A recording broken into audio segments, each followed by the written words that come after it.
9h30, merci d'être avec nous sur BFM TV. Ce n'est plus un livre, c'est une bombe. Les Fossoyeurs, publié chez Fayard et écrit par Victor Castanet. Bonjour. Bonjour, merci pour votre invitation. Vous êtes l'auteur de ce livre qui fait l'événement depuis bientôt 48 heures. Pourquoi? Parce que vous dénoncez le business du leader des EHPAD privés. C'est Le Monde d'abord qui a révélé les bonnes feuilles de votre livre. Et puis le livre arrive maintenant en librairie. On parle du groupe Orpea. Qui est clairement pointé du doigt. Ça provoque de très nombreuses réactions, je le disais. Brigitte Bourguignon, la ministre déléguée chargée de l'autonomie, a même convoqué le directeur général d'Orpea dans les plus brefs délais. On va revenir dans un instant sur ce que vous racontez, vos révélations, mais vous vous attendiez d'ailleurs à un tel ramdam? Je ne m'attendais pas à ce que ça ait autant d'écho, mais les personnes qui m'ont accompagné tout au long de cette enquête, les familles et surtout les salariés, ils espéraient depuis 3 ans que je mène cette enquête, mais depuis beaucoup plus longtemps, ils espéraient depuis peut-être 20 ans qu'il y ait un électrochoc dans l'opinion publique. Je pense que c'est pour ça qu'ils ont été aussi engagés dans cette enquête. C'est parce qu'ils voulaient que ça produise quelque chose de fort et surtout que les politiques s'en emparent. Alors justement, écoutons ensemble Brigitte Bourguignon, ministre déléguée chargée de l'autonomie. Rien ne permet de tels agissements et c'est dégradant. Et si ces faits sont avérés, bien sûr qu'ils sont extrêmement graves. J'ai besoin de savoir si vraiment il y a eu des rationnements, si on a rogné sur des moyens d'hygiène les plus élémentaires sur des résidents qui payent des prix assez énormes dans ces établissements. Je crois qu'on est en droit d'attendre un service de qualité quand en plus on estime qu'on a mis ses parents dans un établissement plutôt luxueux. Dans ce livre, vous dénoncez un système où les établissements sont faits pour être des vaches à lait d'un grand groupe privé. Il y a la maltraitance, il y a les rationnements. Les arrangements avec l'argent public aussi sont des accusations très graves. Et au fond, avant même de détailler tout ça, je me dis mais comment c'est possible? Comment ça a pu durer aussi longtemps? Pourquoi rien n'a été fait avant votre livre? C'est une question que je me suis posée tout au long de cette enquête. Je pense qu'il y a plusieurs raisons à ça. C'est les contrôles de l'État qui sont défaillants. Voilà. Clairement. Et ça, j'ai des sources de l'intérieur qui témoignent à visage découvert, qui étaient des cadres dirigeants de l'entreprise, qui me racontent la facilité avec laquelle ils pouvaient pipoter les inspecteurs de l'État parce que les contrôleurs prévenaient à l'avance, 1 mois avant le contrôle, et donc vous aviez tout le loisir de prendre des mesures de nettoyage avant que les inspecteurs arrivent. Parce que c'est quand même... on ne parle pas d'épicerie, quoi. On parle de lieux qui sont soumis à un code de l'action sociale et des familles. Il y a les ARS, les agences régionales de santé, les conseils départementaux. Tout ça, quand même, devrait éviter ces dérives. Logiquement. Ça devrait, mais effectivement, moi, ce qui me marque depuis la publication des Bonnes Feuilles dans Le Monde, c'est le nombre de familles qui me contactent, que j'avais pas dans mon enquête, mais j'ai un mail toutes les 5 minutes des familles et des salariés qui veulent eux aussi témoigner et dénoncer d'autres dérives. Et ces gens-là, beaucoup me disent qu'elles ont alerté des ARS partout en France, des conseils départementaux, et que ça n'a pas été suivi des faits. Parfois, il n'y a pas eu de contrôle, ou parfois, les contrôles ont été mal effectués. C'est-à-dire qu'effectivement, c'était des contrôles qui n'étaient pas inopinés, et donc le groupe avait tout le loisir de pouvoir préparer le contrôle. Racontez-nous le quotidien de ces établissements. Je précise tout de suite que votre enquête se concentre sur le groupe Orpea, je l'ai dit, et notamment sur un établissement qui s'appelle les Bords de Seine, qui est un établissement dit de luxe, parce que d'abord les tarifs sont quand même très importants. C'est, je sais pas, c'est 10 000 euros par mois. C'est entre la chambre d'entrée de gamme est à 6 500 euros, et ça monte jusqu'à 12 000 euros, voire plus. Donc oui, c'est un prix moyen de 10 000 euros par mois. Ouais. Il y a des prix différents, mais il y a aussi une hiérarchie sociale. Oui, ça, dans ces EHPAD de luxe. C'est un des éléments que m'ont rapporté le personnel soignant de cet établissement, c'est qu'effectivement, en fonction de votre statut social, vous étiez plus ou moins bien traité. Et donc effectivement, il y avait, je dirais, que les moins bien lotis, c'était les résidents des unités protégées, souvent atteints de troubles cognitifs sévères, maladie d'Alzheimer par exemple. Et eux, effectivement, ils étaient, selon les témoignages que j'ai obtenus, totalement abandonné. Et après, vous avez les résidents valides, moins dépendants, qui eux, du coup, souffrent moins des problèmes, des dysfonctionnements de l'établissement. Et puis ensuite, vous aviez les VIP. Et là, c'était effectivement des pensionnaires qui étaient issus du monde du spectacle, qui étaient d'une famille de gens célèbres, de journalistes aussi, d'hommes politiques. Et ceux-là sont mieux traités. Et ceux-là sont mieux traités. Ça, clairement, le groupe fait très attention à son image et donc ils font très attention aux personnalités médiatiques. Ce qui a beaucoup choqué dans votre livre, c'est le rationnement. Pratiquement pour tout d'ailleurs. Hein. La nourriture, les protections, racontez-nous. Moi, c'est effectivement un des points qui m'a le plus marqué. C'est quand, au départ, si vous voulez, c'est pas des familles qui me contactent. C'est des membres du personnel soignant qui m'alertent. Parce que ça, c'est important à dire parce que certains peuvent penser que on fait de l'EHPAD bashing. Moi, ce que je raconte, c'est que c'est le personnel soignant de ces établissements, c'est les salariés eux-mêmes qui viennent dénoncer les dérives. Et effectivement, dans cet établissement, mais ensuite dans d'autres établissements, ils vont me raconter ça, les rationnements au niveau des produits de santé et notamment des protections.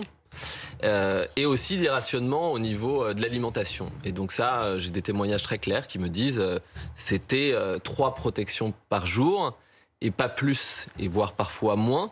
Et donc ça, c'était une règle fixe. Et donc quand parfois il y avait des résidents qui en nécessitaient plus parce qu'ils étaient malades, parce qu'ils étaient incontinents, ils ne pouvaient pas avoir plus de protection. Et ça, c'était un problème récurrent, systémique.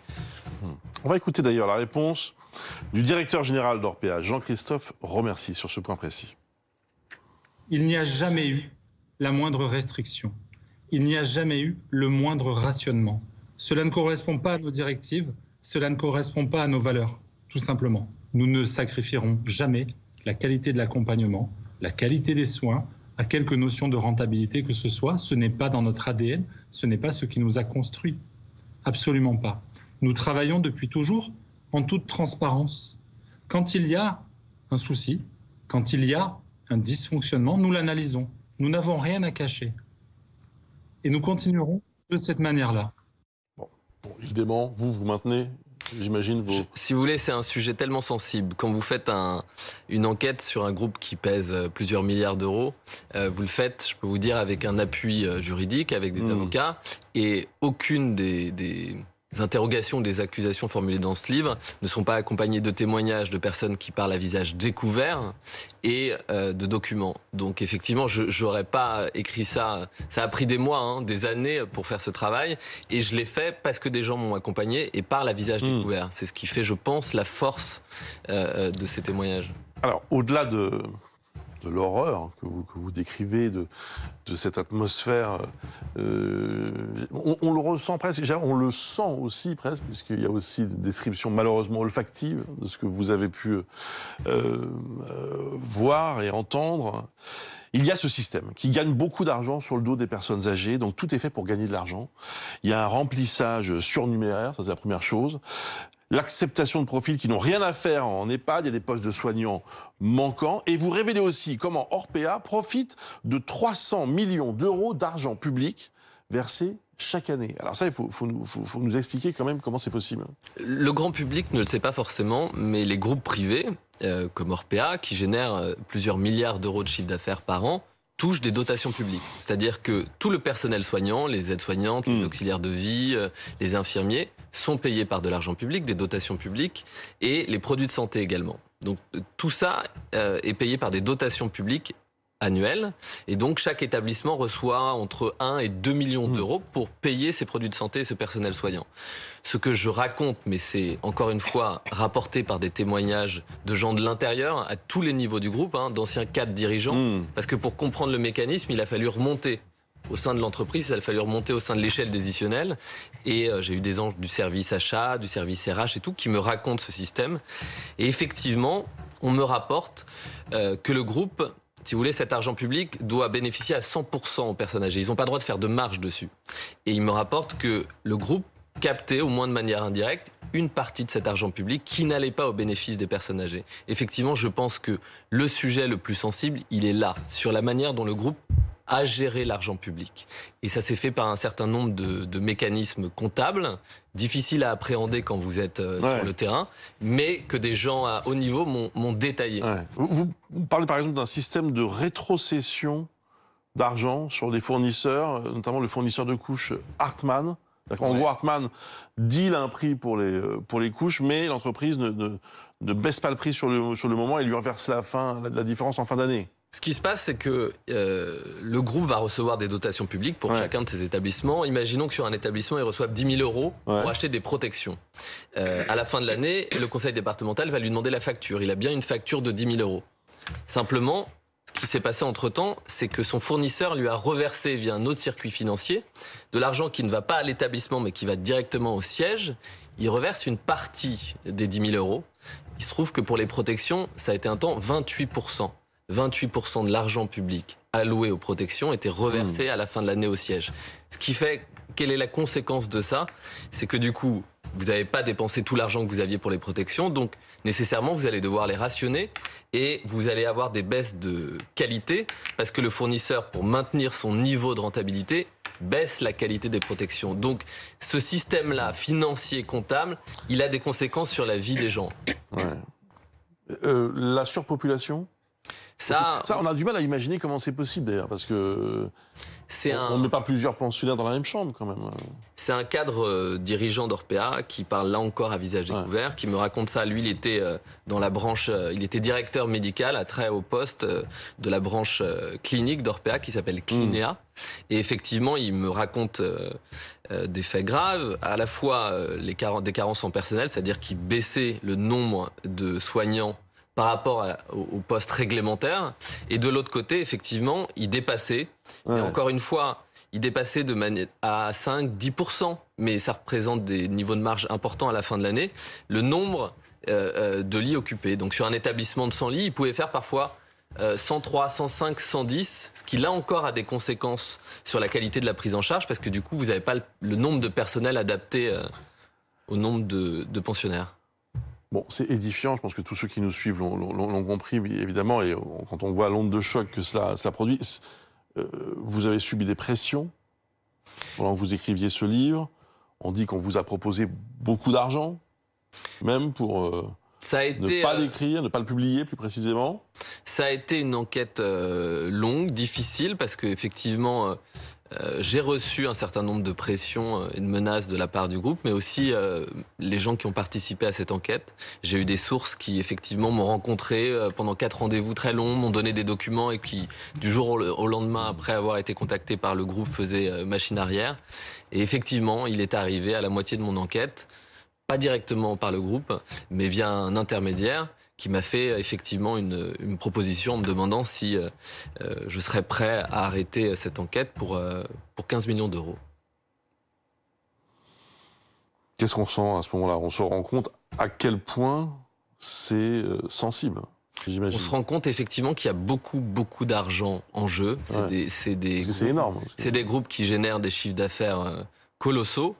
Et d'ailleurs, je constate l'argent qui est parti en fumée depuis l'apparition des bonnes feuilles dans le monde.